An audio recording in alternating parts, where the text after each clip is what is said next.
আজকে সেন্টেন্সেস মানে বাক্যগুলো ধ্যান দেওয়া যাক। খাবারটা ঠান্ডা হয়ে গেছে। The food has gone cold. খাবারটা খুব গরম। The food is very hot. এইটা খুব নোনতা।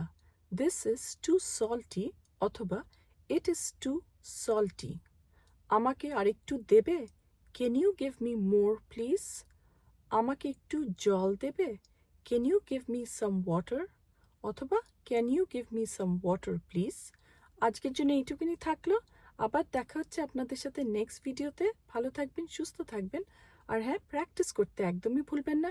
আর যখনই প্র্যাকটিস করছেন তখন প্রোনাউন্সিয়েশন মানে উচ্চারণে বেশি করে ধ্যান দেবেন। আমার ভিডিওটি ভালো লাগলে লাইক করবেন, ফলো করবেন, আর অবশ্যই আমাকে কমেন্ট করে জানাবেন যে আপনাদের ভিডিওগুলো কেমন লাগলো। দেখা হচ্ছে তাহলে আবার আপনাদের সাথে নেক্সট ভিডিওতে। Thank you for watching. দেখা হচ্ছে তাহলে আবার আপনাদের সাথে নেক্সট ভিডিওতে। Thank you for watching.